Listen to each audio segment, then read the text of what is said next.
کے چاروں طرف سے لگایا اور کہا زمزم زمزم زمزم، یعنی رک جا رک جا رک جا۔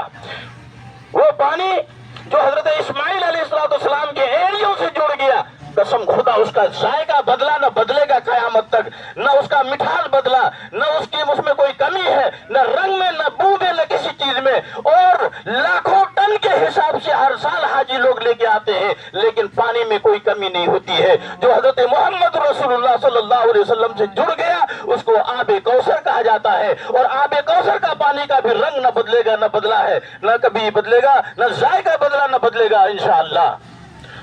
اس کے بعد میرے بھائی اور دوستو، حضرت ابراہیم خلیل اللہ علیہ السلام، یہ 9 ذی الحجہ کہ حضرت ابراہیم علیہ نبی علیہ السلام آتے ہیں بیٹے کو دیکھنے کے لیے، لیکن ملاقات نہیں ہوتی، دیکھنے آتے ہیں ملاقات نہیں ہوتی ہے۔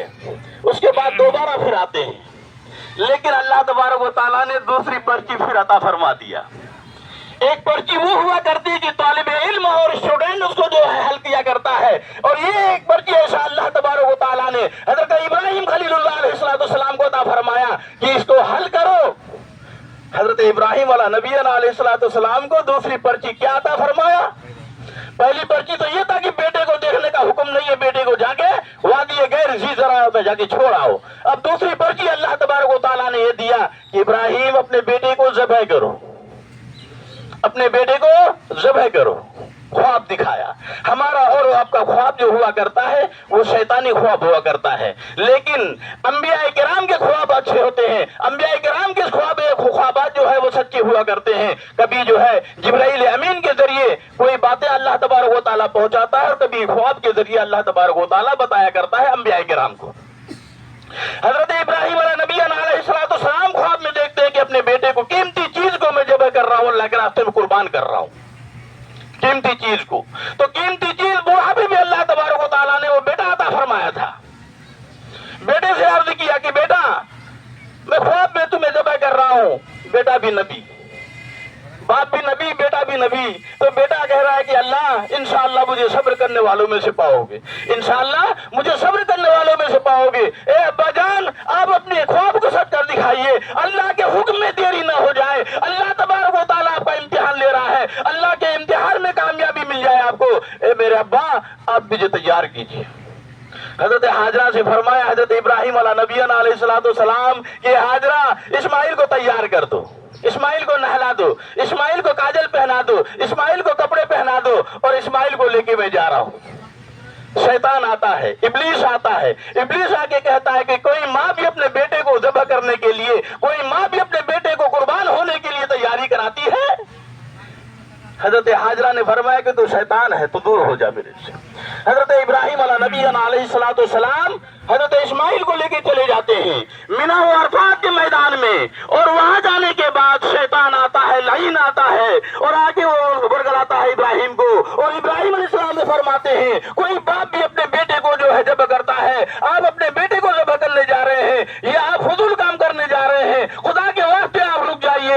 حضرت ابراہیم نے فرمایا کہ تو شیطان ہے، لعین ہے۔ 7 کنکریاں اٹھائی۔ حاجی لوگ حج کرنے گئے تھے، ان کو معلوم ہے شیطان دکھائی نہیں دیتا ہے، نہ دکھائی دے گا، لیکن اللہ کا حکم ہے کہ اس سنت کو ہمیشہ مارو، آپ تو اس سنت کو ادا کرو۔ 7 کنکری اٹھائی اور اس کو جو ہے دے کے مارا، شیطان وہاں سے دور ہو گیا۔ شیطان دور ہونے کے بعد پھر کچھ دور جانے کے بعد شیطان نے ہمت کیا، پھر وہ قریب جاتا ہے، قریب جانے کے بعد پھر ورگلاتا ہے، پھر شیطان نے پھر فرمایا کہ تو شیطان ہے، تو مجھے ورگلاتا ہے، اللہ کے حکم میں جو ہے تو دیری کراتا ہے۔ پھر آپ نے 7 کنکری ماری، اس طرح 3 بار مارا۔ اس کے بعد اللہ تبارک و تعالیٰ کے اس نبی نے حضرت اسماعیل علیہ نبی علیہ السلام کو ذبح کرنے کے لیے تیار ہوتے ہیں۔ اسماعیل کہتا ہے کہ ابا جان اپنی آنکھوں میں پٹی باندھ لیجئے، کہیں ایسا نہ ہو کہ آنکھوں سے آپ دیکھیں اور آپ کو رحم آ جائے۔ ابا جان میرے ہاتھ پیروں کو باندھ دیجئے، کہیں ایسا نہ ہو کہ میرے ہاتھ پیر چلنے لگے تو آپ کو رحم آ جائے۔ میرے ہاتھ پیروں کو جکڑ دیجئے، میرے ہاتھ پیروں کو باندھ دیجئے، اپنی آنکھوں پہ پٹی باندھ لیجئے۔ حضرت ابراہیم علیہ السلام جو ہے اپنے چھری کو تیز کرتے ہیں اور اسماعیل علیہ السلام کے اوپر گھٹنے ٹیک دیتے ہیں اور پورے زور سے چکو چلاتے ہیں، چھری چلاتے ہیں، لیکن چھری نہیں چلتی ہے۔ اسماعیل کہتے ہیں کہ ابا دیری نہ ہو جائے، ابا اللہ کے حکم میں دیری نہ ہو جائے، ابا جلدی کیجئے۔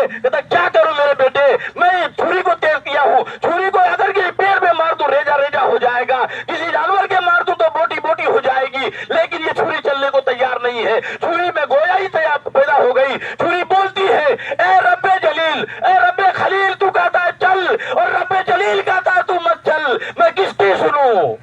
اللہ کہتا ہے مت چل ورنہ جہنم کا ایندھن بنا دوں گا. اے اللہ کے نبی میں کیا کروں، میں مجبور ہوں. تب اللہ تبارک و تعالیٰ نے مینڈا آسمان سے جنت سے بھیجا اور اس مینڈے کو حلال کر دیا. اللہ تبارک و تعالیٰ کو قربانی بیٹے کا مقصد نہیں تھا. انما الاعمال بالنیات، انما الاعمال بالنیات. اللہ تبارک و تعالیٰ ہمارے نیتوں کو دیکھتا ہے میرے بھائی.